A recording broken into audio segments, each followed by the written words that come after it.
دن رات کو حضور نے فرمایا تھا کہ جنگ فتح نہیں ہو رہی، 13 دن لڑائی ہوئی، قلعہ فتح نہیں ہو رہا تھا، قلعہ فتح نہیں ہو رہا تھا خیبر کا.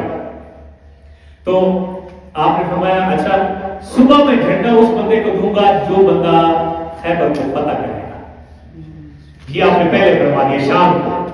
اچھا صحابہ کرام فرماتے ہیں اب اس بات کو روایت کرنے والے کوئی عام نہیں ہے. ایک تو یہ روایت شاید ہماری 6 صحیح کتابوں میں موجود، ایک یعنی متفق علیہ اتھینٹک حدیث پاک جس میں کوئی سکر نہیں ہے، کوئی بندہ حوالہ لینا چاہے تو میں حاضر ہوں. ایک دوسری بات، اس حدیث کو راوی عام راویوں نے نہیں، اس وقت جتنے جلیل القدر صحابی اس جنگ میں موجود تھے وہ سب نے روایت کی ہے اور ان کا آنکھوں نے کہا تھا.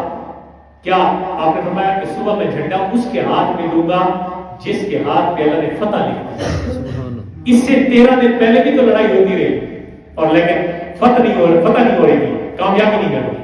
صاحب فرماتے ہیں کہ ساری رات ہم سوچتے سوچتے یہ گزر گئی کہ کل وہ کون خوش نصیب ہوگا جس کے ہاتھ پہ اللہ فتح نہیں دے گا اور رسول خدا جس کے ہاتھ پہ جھنڈا دے گا. جھنڈا کس خوش نصیب کہتے ساری رات جس طرح بندے کو ٹانگ ہوتی ہے، یہ بہت بڑا اعزاز ہے ظاہر ہے، تو ساری رات کسی ٹانگ میں ہر صحابی کی گزری.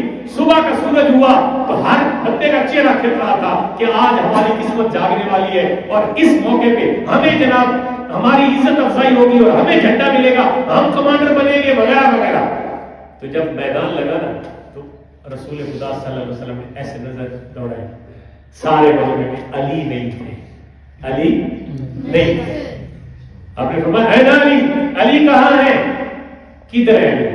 تو ساتھی نے بتایا کہ ان کی آنکھوں میں بیماری آئی ہے، آشوب چشم ہوا ہے تو اس لیے وہ نہیں ہے. آپ نے فرمایا بلاؤ علی کو بلاؤ.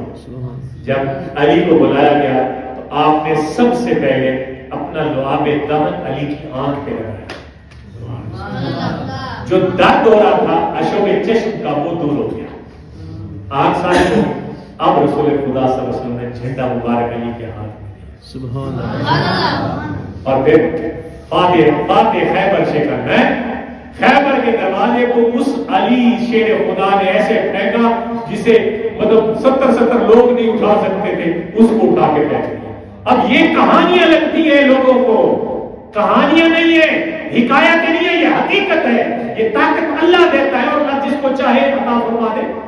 میں اور آپ اور دنیا کا کوئی سکالر کھڑا ہو کے کہے یہ جو کہانیاں ہیں اور یہ جناب ایسے باتیں کرتے ہیں، یہ کیسے کہہ سکتا ہے کہ اللہ کے رسول صلی اللہ علیہ وسلم نے فرمایا کہ یہ جناب علی شیر خدا کو میں نے جھنڈا پکڑا دیا اور اسی کے ہاتھوں میں اللہ تعالیٰ نے خیبر کے قلعے کو فتح فرمایا. اس میں دو باتیں سمجھ آئی. ایک بات یہ ہے کہ ایک تو یہ فضیلت، علی جنگ پہ گیا ہو اور آنکھ کی بیماری کی وجہ سے جنگ نہ لڑ رہا ہو، یہ ممکن نہیں تھا.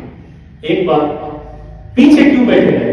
اس لیے بیٹھے رہے کہ آج تمام صحابہ کے مجمع میں، تمام صحابہ کرام کے سامنے جو اللہ تعالیٰ کے پیارے محبوب علی کو تاج دینا چاہتے تھے وہ تمام کے سامنے اظہار کر کے دیا تاکہ سب لوگ دیکھ لیں کہ علی کا یہ مقام ہے اللہ کے رسول کے ہاں. تو اللہ تعالیٰ ہم سب کو سیدنا علی المرتضیٰ شیر خدا کے نقش قدم پہ اور آپ کی سیرت مبارکہ پہ چلنے کی توفیق عطا فرمائے. آپ فرماتے ہیں آپ کا ایک قول مبارک ہے، ویسے باتیں بہت ساری ہیں جن کے بارے میں پیر خیر علی شاہ صاحب نے یہ فرمایا کہ حب علی ہے حب نبی اور حب نبی ہے حب علی. لہموں کا لہمی، جسم کا جسمی، نئی فرق مابین دیا. آپ فرمایا کہ علی کو حضور نے اپنا گوشت قرار دیا، اپنا لہو قرار دیا. حضور کی نسبت ہے، اس لیے علی کی گستاخی سے بچا کرے. کوئی علی علی کرے تو اس پہ فتوے نہ لگائے، وہ محبت کا اظہار کر رہا ہے. ہاں غلو نہ کرے، علی کو خدا نہ بنا، علی کو نبی نہ بنا، بلکہ ولایت کا سرتاج مانے اور اس کو امام الاولیاء مانے، سید المتقین مانے اور اس کو اپنے مقام پہ جو اللہ نے ان کو دیا ہے اس کو مانے. علی علی کرنے سے کوئی دوسرا ٹائٹل نہیں لگ جاتا. ہماری محبتوں کا برکت یہ ہمارا ہے اور ہم ہی اس کے اونر ہیں. ٹھیک ہے، ہم نے کسی اور کے کھاتے میں اس کو نہیں ڈالنا. سمجھ رہے ہیں میری بات کی؟ ہم اب یہ ہمارے ہیں اور ہماری محبت کی.